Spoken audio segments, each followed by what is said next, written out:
Growing up in the US, you hear a lot about American exceptionalism. It's ingrained in our national mythology, from defeating the British Empire with a ragtag army of colonists and a French assist to achieve independence, to being the first country to successfully send astronauts to walk on the moon. The idea that being an American is a kind of inherent life power-up and that the rest of the world could only dream of joining our team is an assumption few Americans question. It's kind of like how I assumed I was a pretty stellar athlete growing up in suburban America, and then I watched LeBron James from the bench. Needless to say, our lives took a different path.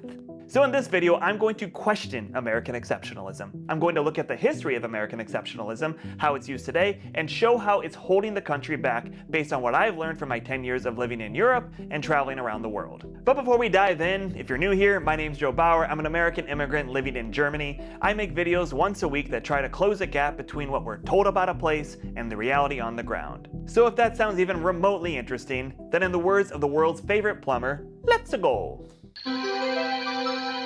Every American has heard the phrase American exceptionalism. It's a mantra echoed throughout our mythology, propaganda, and in the speeches of any political leader hoping to land a job. Nobody wins on, hey, so we're not doing so hot, I think we can learn something from the Swedes. But most Americans probably don't know the history of the phrase. I sure as didn't. And it's ironic as all get out. In reality, American exceptionalism wasn't coined by someone you'd think, and it was initially meant as an insult. But the idea that America is special in some way, shape, or form goes back to 1630, when Puritan leader John Winthrop told colonists heading to Massachusetts to be a city upon a hill, a beacon for the whole world to watch. 200 years later, a French writer, and forgive my horrible pronunciation and accent here, Alexis de Tocqueville visited America and called it exceptional in his book Democracy in America. But here's the thing, sports fans.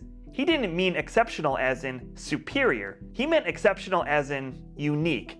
Maybe a bit off, like Dana Carvey's church lady might say. Well, isn't that special? Here's what he really meant by exceptionalism in America. He thought Americans were materialistic, overly religious, and culturally unrefined.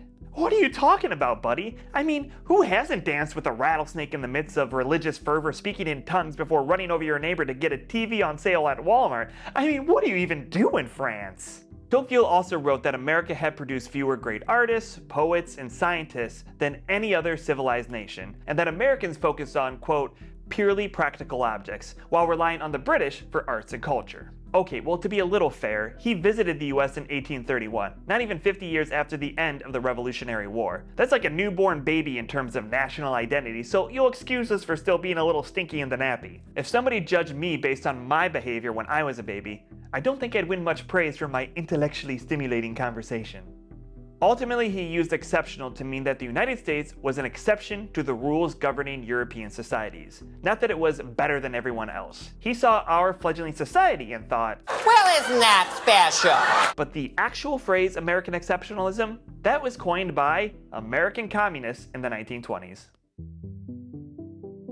Ah yes, American communists. That's not a phrase you hear very often, unless of course you're getting yelled at by someone on social media for having the audacity to suggest that maybe spending a few bucks on a bike lane would be a good idea instead of widening a 4-lane highway to 5. A bike lane? What's next? Mandatory rectal exams? Our American Commie story starts with a man named J. Lovestone, born into a Lithuanian shtetl before immigrating to the United States, where he became enthralled with socialist politics and became a leader of the Communist Party USA. Fun fact, in an alternate universe, Communist Party in the USA is the hit single from Comrade Cyrus. Our story of American exceptionalism takes a leap when Lovestone makes a critical communist error. He suggests that the American economy is so strong at the time, it's exempt from Marxist theory. Ipso facto, you don't have the ingredients for a glorious revolution. On the exceptionalism of the American economy, Lovestone wrote in 1928, "We are now in the period of decisive clashes between socialist reformism and communism for the leadership of the majority of the working class. This is in all countries of high capitalist development with the exception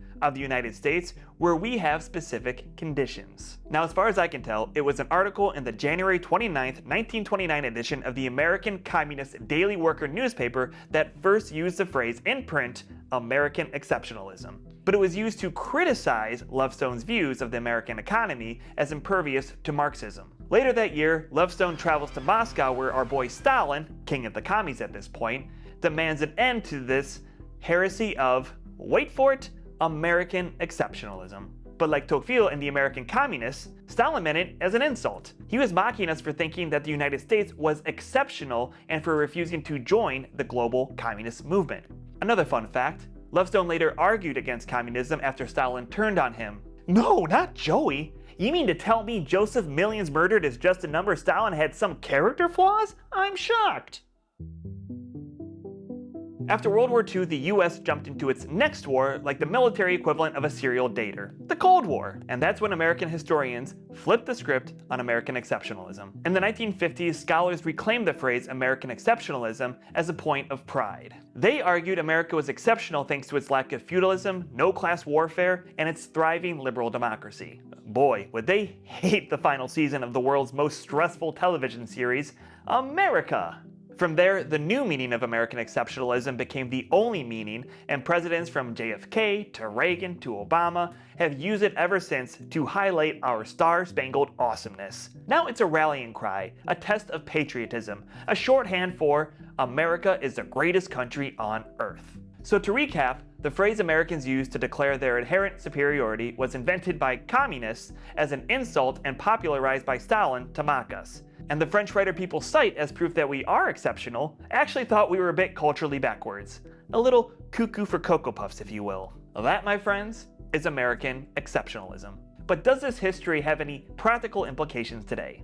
Honestly, I'm not so sure it does. Similarly, the song Yankee Doodle was originally a British insult that's now a staple of American patriotic music. Nobody thinks Americans playing it today are making fun of themselves. It's how it's used today that really matters. The same goes for American exceptionalism. But therein lies the problem. The US celebrates American exceptionalism without, being exceptional in many important respects. I've said in another video that I don't mind a little bravado. A nice recent example is Indiana University's football coach Curt Cignetti saying this during his introductory press conference in 2023. Yeah, it's pretty simple. I win. Google me.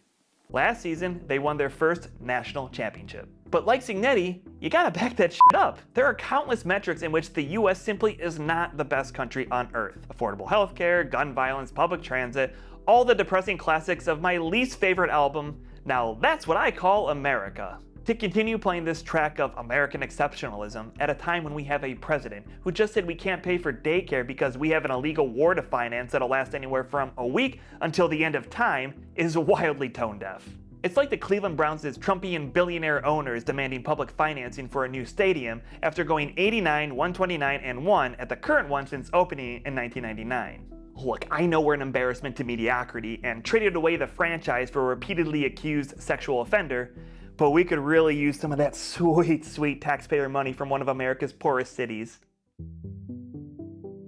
But this isn't just a Trump-era problem. Falling back on American exceptionalism has held the US back for decades. But when you point out anything that is objectively or statistically better in another country, oftentimes people get incredibly defensive.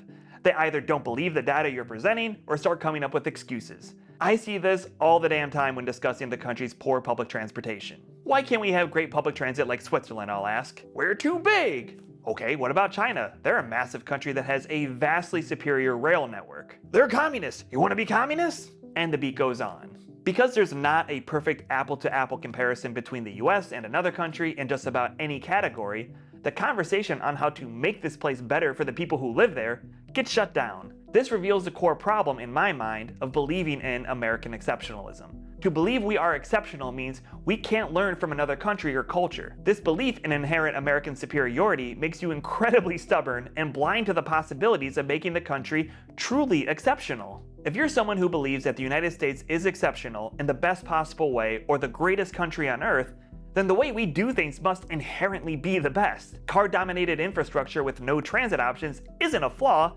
it's a reflection of our freedom to go anywhere we damn well please. Our inordinately expensive healthcare system isn't a problem, it's a freedom to die in front of the doctor of our choice. If everything is already the best, then there's no need to fix anything. American exceptionalism is no longer used to prove our greatness, it's used as an excuse for why we can't be great.